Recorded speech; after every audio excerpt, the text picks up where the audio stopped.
ژوان کەیوان ئەو کچە تەمەن 11 ساڵەی کە دوو مانگ بەر لە ئێستا بەهۆی ڕووداوێکەوە قسەکردن و جوڵەی لەدەستدا دوای سەردانیکردنی بۆ عومرە و زیارەتکردنی پێغەمبەر و ماڵی خوددا چاک بوویەوە. سەرەتای ڕووداوی نەخۆشکەوتنی ژوان بۆ دوو مانگ بەر لە ئێستا دەگەڕێتەوە.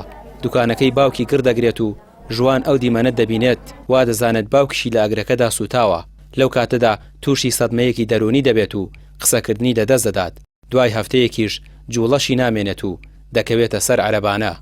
سەرەتا من دوکانێکم هەبوو، دوکانەکەم گڕیگر، خۆم لە دوکانە نەبووم، بەس ئەم کچەم لە بەردەگا بەبوو وی زانی و من لە دوکانەکەیام. ئیتر ڕای کردو بە هات و هاوار و قوریش کۆڕۆک و شەقشەقە لەرزی بوو.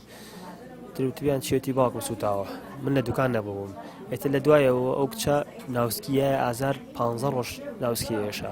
لە مەدینە ڕۆشتین بۆ مزگەوتەکەی پێغەمبەر سەڵڵاهو عەلەیهی وسەلەم، ڕۆشتین بۆ ڕۆزە پێغەمبەر، بەڕێکەوتین بۆ مەکە، ڕۆشتین بۆ مزگەوتی قوبا، لەوێ دوعامان کرد و ڕێکان نوێژمان کرد، جا ڕۆشتین بۆ مەکە. خەڵکە چۆن بوو؟ کابە پیرۆز لەسەر گەشتیەک بوو، خوا گەورە بانی ئەکردم ئێوە بۆ ئێرە. ئەو دیمەنانە هی پێش ڕووداوەکەیە. ژوان لەگەڵ هاوڕێکانی یاری دەکات. ئەو دیمەنانەش هی دوای 2 هەفتە لە ڕووداوەکەن. ژوان تا دەهات دۆخی تەندروستی خراپتر دەبوو. خانەوادەکەی پێشانی زۆر دکتۆریاندا، بەڵام پزیشکان دەستەوستان بوون و پشکنینەکانیشی هیچی دەرنەخست. تۆ وەستا بوو لە ئاسیەوە، نێزانی چی بکە، لە عیبی نییە و عیبیشیە بوو ناڕووی. هەتا ئازار نێزانی چی بکە، قاچی داب ئازاریش بەڵێ قاچی دابنە قلیشکێکیشتە بنیدنیا ئازاری وای هەبوو، ناوسکیە لێشە. دایمە دەست بە زێژ و یعنی لەو تەمەنەیە مناڵێ بوو زۆر عیبادەتەکانی جێبەجێکرد، لەو تەمەنەیە زۆر ینی زۆری حەز لە عیبادەت بوو.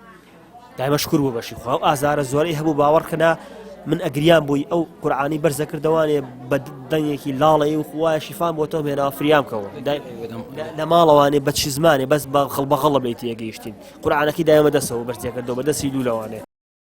تا دەهات دۆخی تەندروستی ژوان خراپتر دەبوو، لەگەڵەوەشدا ئازارەکانی زیاتر دەبوون. شەوان تا بەیانی بە ئازارەوە دەتلایەوە. ئەم دۆخەی ژوان گڕی بەردابووە دڵی دایک و باوکی کەسوکارەکەی. ژوان قورئانی بۆ ئاسمان بەرز دەکردەوە، داوای لە خوددا دەکرد شیفای بدات. لە پڕشەوێک ژوان خەوێک دەبینێت و پێی دەڵێن سەردانی ماڵی خوددا بکە و چارەسەرت لەوەیە.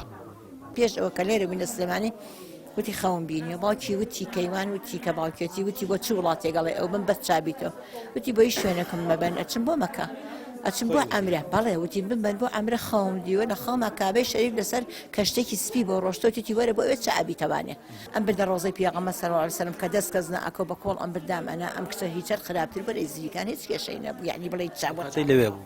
بەڵێ لە مەدینە بووینەوە نەبوو بڵێ چاگە بێتەوە، هەر هاوارێکە ئەو گەڕم تێبەر بوو ئەوم لێ هات ئەوم لێ هاو بردمە دەرەوە کە مێنایە دەرەوە ئیتر 2 ڕۆژ 3 ڕۆژ لە مەدینە بۆ ڕۆژێک کە ڕۆشتینەوە. ئیتر هەر بەخۆی وتم هەستە کەسمانە لانێ و هەستە ناکە ئێمە هەر دانیشتنە مێچێ بۆ کابەی شەریف هاتبوونەوە لەوێ بوو لە ئوتێلەکەی بووین توانای نەبوو. بەڵێ هەر بە باوەژەمان هێنایەوانێ ئەمانێنە ئەما بری وڵاتی سپاس بخوای عمرەتان تەواو کردبوو. عمرەمان تەواو کرد، عمرەشم پێکرد بە عەرەبانە عمرەم پێکرد، تەوافێک و تەوافی تر بە کۆڵ پێمان کرد بەڕاستی، یعنی توانای ئەوەی نەبوو. هەتا داشمانان لای کابەی شەریفمان بەشکێکم هەستێ لەم خەڵکە قەرەباڵغە بترسێت بڕوە بەقن خشکە چۆ دەرەوانێ.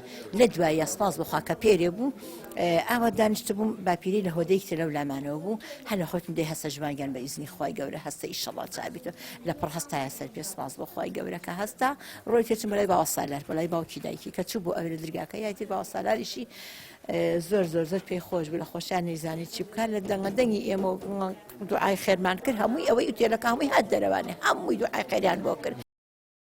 هەموو ناخۆشیەکانی ژوان بەڕشتنی فرمێسکەکانی لە کەعبەی پیرۆز و سەردانی ڕەوزەی پێغەمبەر دوروتی خوای لێبێت کۆتایی دێت کە لەگەڵ باپیر و نەنکی ڕێگای سعودیان گرتە بەر. دوای ئەنجامدانی عومرە ڕۆژێک پێشگەڕانەوەیان بۆ کوردستان ژوان لەسەر عەرەبانەکەی هەڵدەستێت و بە قاچەکانی خۆی دەگەڕێتەوە کوردستان.